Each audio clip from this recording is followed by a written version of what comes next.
This is EEZYBEEF, the newest generation of vat-grown meat. It looks like prime steak, it sizzles on the grill, but it never walked, breathed, or mooed. But it wriggles. And in Night City, that's close enough. Night City's street stalls, skewers charring over open flames, ramen broth bubbling under holographic signs, and tacos slung out of food carts. Stroll through Kabuki or Japantown and you'll smell curry, soy, and sizzling meat on sticks. But here's the kicker, almost all of it is fake. That kebab in Westbrook? It's probably SCOP, a worm-based paste molded and dyed to resemble meat. Vendors hustle and holler amid the neon, offering authentic teriyaki or real barbecue flavor, but behind the taste is high-tech food engineering. In Watson's night markets, vats of soy noodles simmer next to tubs of cheap wontons, spiced up with synthetic flavor gels like orgiatic salsa agave. No fresh herbs, just chemistry. Ramen, jambalaya, kebabs, all the multicultural cuisine of Night City. It's often built from the same base components. Need a quick bite? Pop open a burrito XXL from a vending machine. They're on every corner, and even apartments have vending machines, because who needs a kitchen these days? The ads for the burrito brag that it's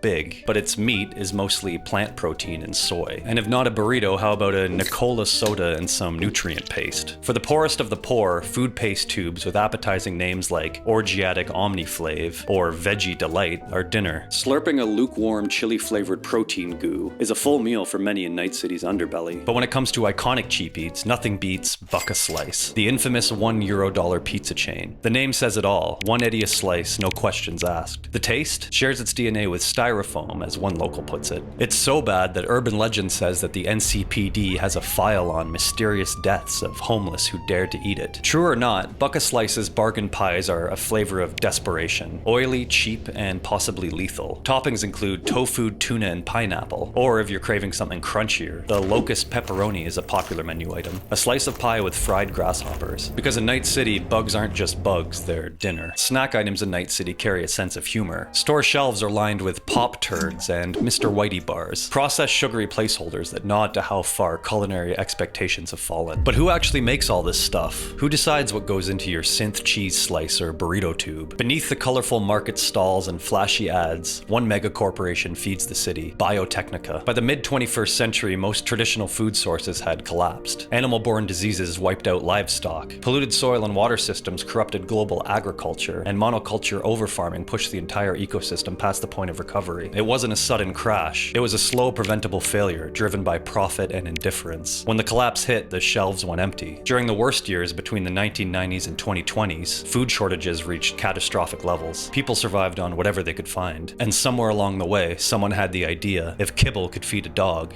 maybe it could feed a person. And that idea stuck. What began as an emergency ration became a global solution. KIBBLE, cheap, shelf-stable, high-calorie slurry, was mass-produced to feed the growing urban population. It was never designed to be appetizing, just affordable, just efficient. But eventually, KIBBLE wasn't enough, so the corporations stepped in. The largest was ALLFOODS, a biotech conglomerate that pioneered synthetic meat, not imitation, but vat-grown protein cultured from genetically modified bacteria in tissue samples. And ALLFOODS eventually became a subsidiary of BIOTECHNICA. By the year 2077, most of what Night City's citizens eat, from the chicken in your nugget to the beef in your tacos, started at a BIOTECHNICA facility. Though nomad families occasionally smuggle in real produce or game, BIOTECHNICA, and thus ALLFOODS, basically has a stranglehold on Night City's food economy. But what does the food of the future look like before it hits your vending tray? To find out, we need to leave the neon lights behind. Let's take a quick ride out of Night City, past the slums of Pacifica to the edge of the Badlands. Here stretch the BIOTECHNICA flats, an endless sprawl of greenhouses that run from Night City's border all the way to the border of Southern California. Endless biodomes and concrete processors humming day and night. This is where Night City's meat is born.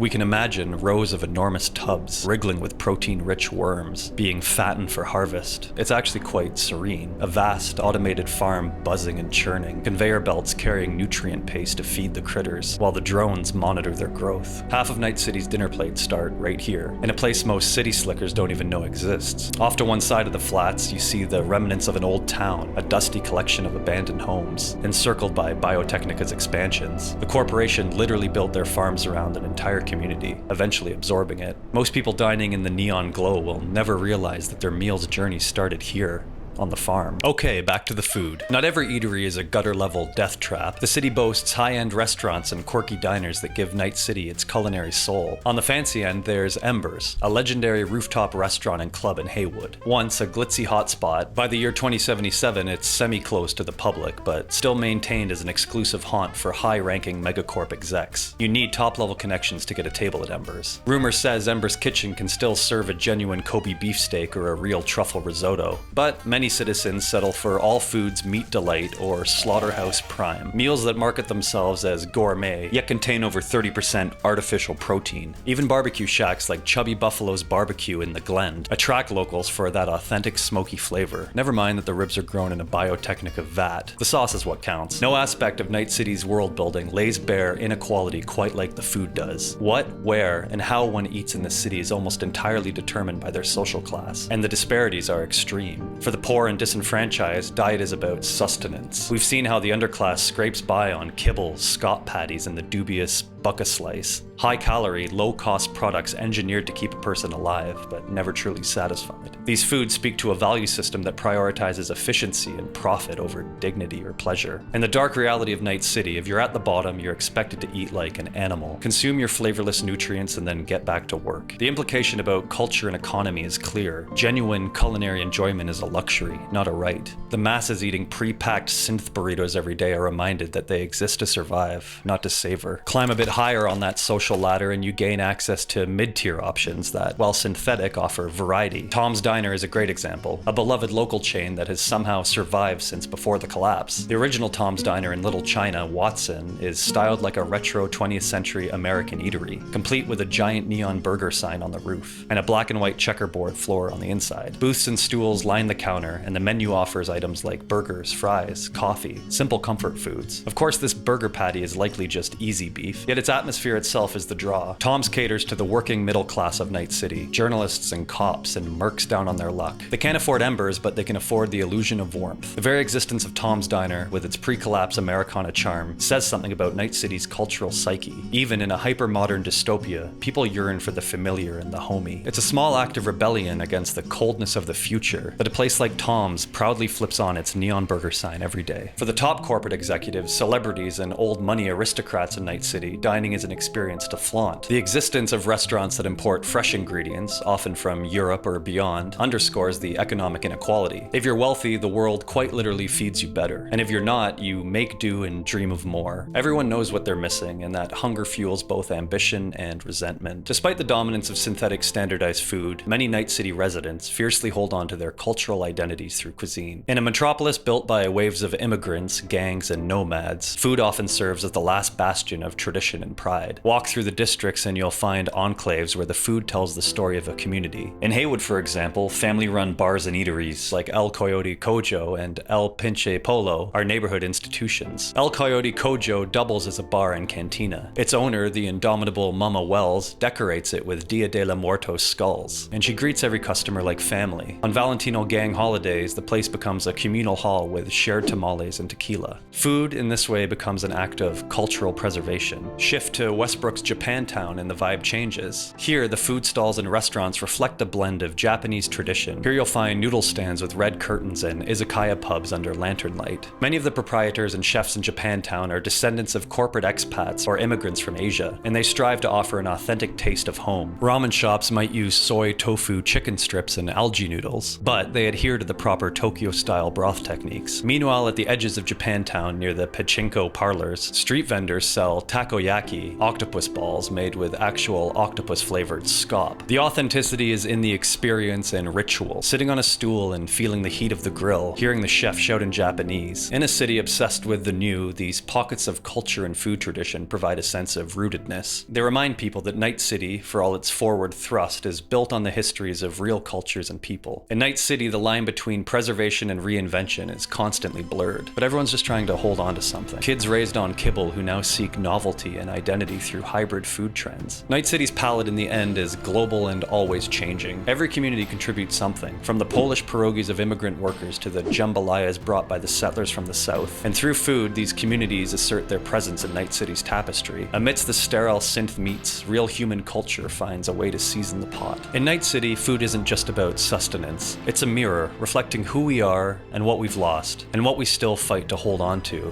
Amidst the neon glow and synthetic meats, the act of eating becomes an act of defiance. Whether it's Mama Wells keeping tradition alive, or Tom's Diner stubbornly preserving a piece of the past, these spaces tell a story beyond mere survival. They speak to resilience, to the stubborn beauty of humanity persisting, even when faced with the harshest circumstances. In the end, maybe what matters most isn't what's on the plate, but the people around it.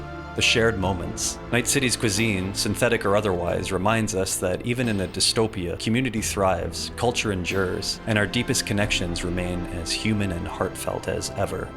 Bon appetit, Choombas.